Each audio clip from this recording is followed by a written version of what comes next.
met Jason probably about a dozen years ago when he was in the middle of his business and lots of ups and downs.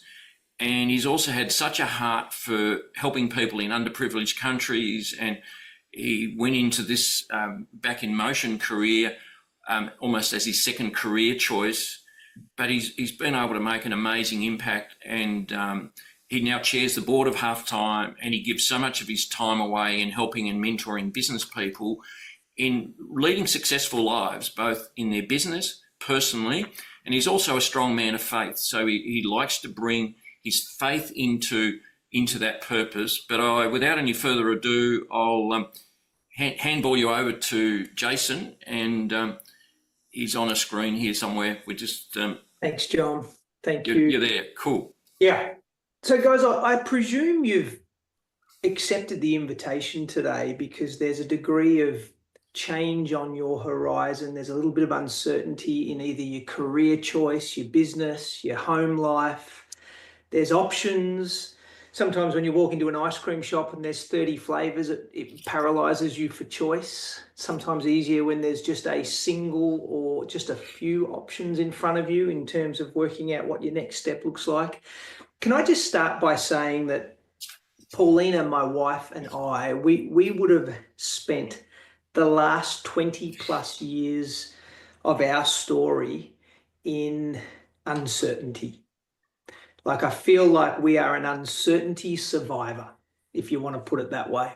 And if you're feeling like you're in this intersection of new possibilities and you're unsure what the next step looks like, and there's a bit of confusion for your business, your career, your ministry, your faith expression, I would just encourage you, you're in great company. Like, this is not unusual. It doesn't make you, it doesn't mean you've made mistakes or you are in the wrong place. In fact, one of the things I'd love you to think about as we close out this hour together is, if this transition that you are facing right now, whatever that looks like, and it will come in different shapes and sizes, I wonder how you would feel if the transition you are facing right now is less about what you do next and more about who you are becoming.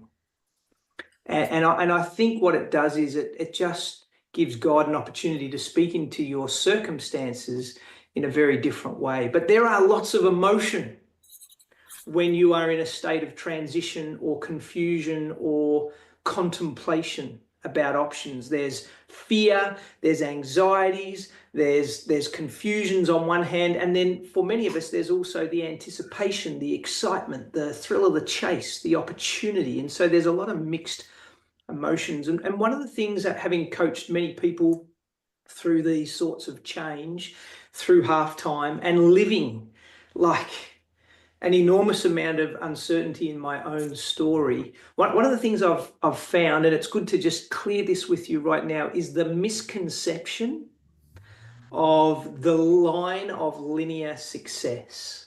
I don't know who ever gave us the impression that our lives, a blessed life, is marked by someone who's always moving up and to the right.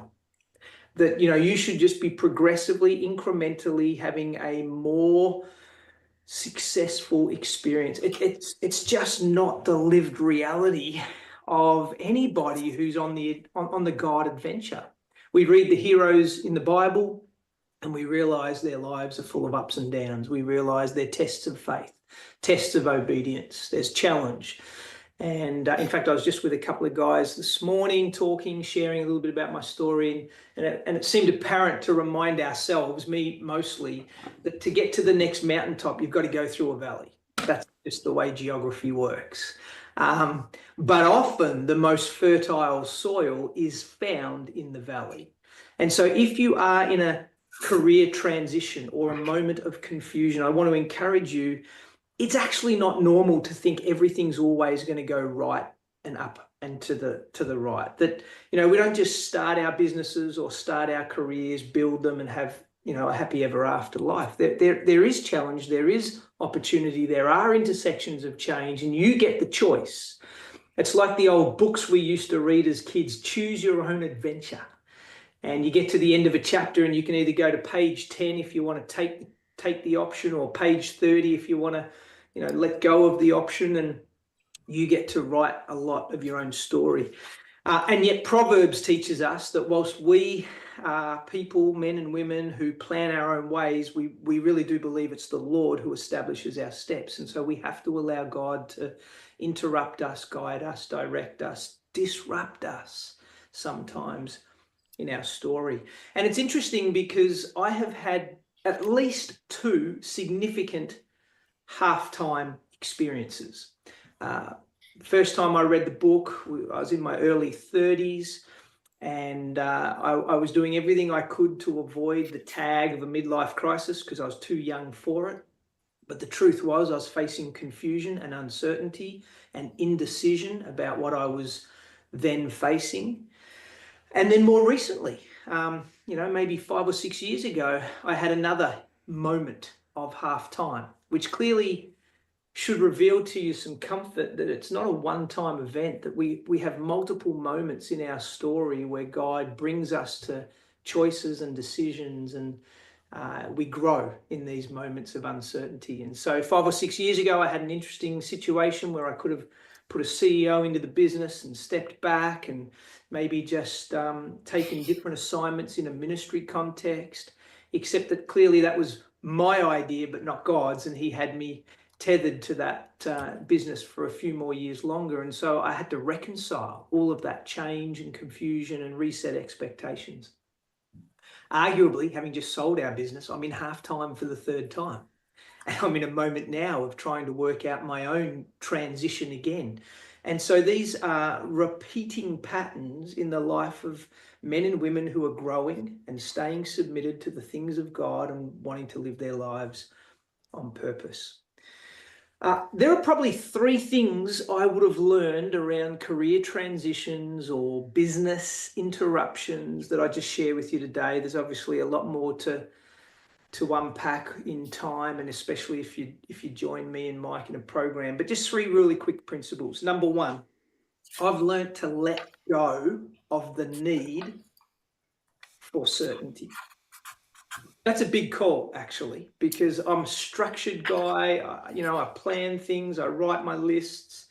I'm logical. I want to see the end from the beginning. All the business books teach us to make sure we have a strategic plan. But the truth is, I've actually learned to let go of the need for certainty. And in moments of career transition and business change, actually obedience precedes clarity. If God speaks to you and directs you to take a step of faith, actually we're not entitled to, and we often don't get all the steps involved in the next leg of your journey. Certainty is not an entitlement. And so whilst we would love clarity about what it is God is calling us into our next season, it takes a greater degree of courage to step out when you don't have all the answers than those who feel like the plan is clear and sure.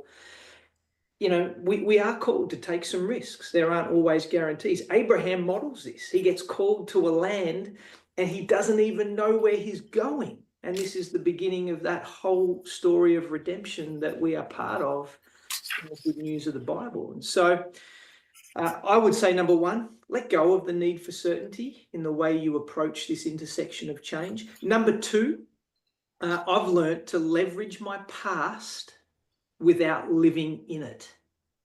Now, by that, I mean you have experiences, you have skills, you have done some things, you have achieved great outcomes in your career, in your business, in your ministry up to this point. And it's not for nothing. Just because you might find yourself, on the precipice of change doesn't mean that that is not worthwhile. And you should have confidence to double down and capitalize on those skills and giftings and graces and anointings in your life, and know that in the next season, God will use those things in you and through you, but it might look different. and different is okay. So it's this idea of leverage your past, but don't be tethered to it. Don't be stuck in it, particularly if there have been disappointments or setbacks or hardships. Don't think that that defines what the next season looks like. I love this idea of not translating your skills into the next chapter, but transferring them. Meaning, it's this idea of bring them forward, but they can have a new expression. So in my case, I'm a physiotherapist by profession. I know healthcare, a franchise for more than 20 years. So I know something about scaling up a business, and it's kind of almost second nature for me to run a commercial mindset across the top of opportunities and circumstances. That's not for nothing, but as I step into my next season, whilst I might not run a business and I might not be a healthcare clinician anymore, those skills and experiences can transfer into a new expression as I coach others, as I minister in different ways. It's not for nothing, but I'm also not defined by it. And so that second principle is leverage your past without being stuck in it or without living in it. And then the third quick thought, just to encourage you today, is design your future. Don't just drift into it. Design your future. Now, I expect many of you would be prayerful and you would be very considered, and it's good to take these decisions and matters with some profound and solemn consideration. So not to be flippant and not to be careless or reckless. But if you go back to my first point and you don't have certainty over everything, but you can still be the author of your choices moving forwards. And so design your future. Don't just wake up and let the wind blow where it will. Don't just drift with the stream, the current, the tide of public opinion or general trends. Be the author of your decisions. Live on purpose, not by accident. Like, choose what you're going to do next. And presumably with a sense of peace, that God is in it, that his blessing and endorsing this next assignment or adventure. And be men and women of conviction who are saying, I will step into this, and my prayer posture will be that if God is not in it, he will shut the doors that no other man can open, and he will open the doors that no other man can shut. That there is a supernatural provision under your obedience, that he will direct your paths. And it's really important to me, if I was coaching or encouraging you, that you aren't just letting chance be the author of your next season. We aren't people of luck. We aren't people of possibilities. We're people of faith who take risks, but we live in obedience. And so when if there are people here, and like I said at the beginning, these conversations attract people in moments of decision and moments of transition. I would say, please, from my experience, let go of certainty. Don't be tethered to your past. Allow there to be a translation of your skills and experiences into a new expression as you step into your next season, but still have some design on your future. Don't just drift into it. A real thought to ponder, and we'll open it for some questions and comments in a minute, but a real thought to ponder is, what if the greatest work is still ahead of you? What if your greatest contribution to the kingdom?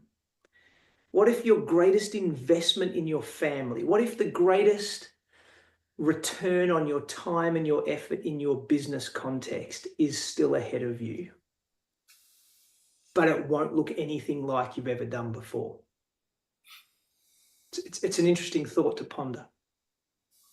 And if you open yourself to that, then you'll allow God to speak into it. You'll allow good people with their own lived experiences to be able to share their story, and you'll be able to curate the truths, both in scripture and in lived experience, on how you might navigate some of your moments of confusion and your intersections of change and your transitions, so that you can in fact live on purpose. So I just want to encourage you. My story would be one of multiple halftime experiences. It's why I've joined John and joined Mike in wanting to serve this mission.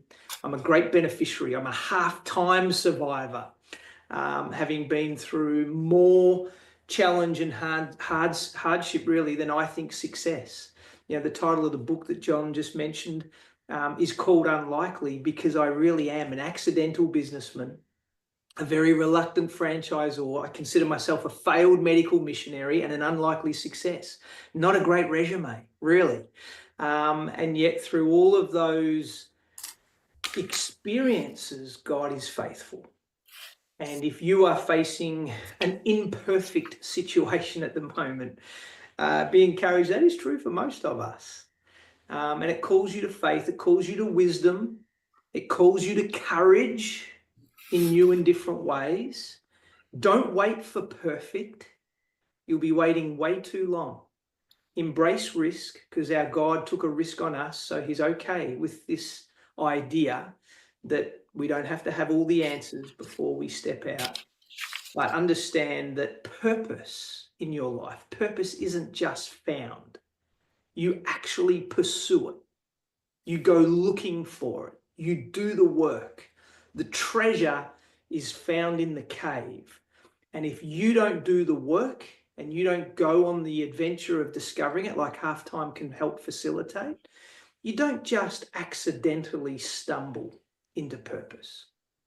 Purpose is a choice.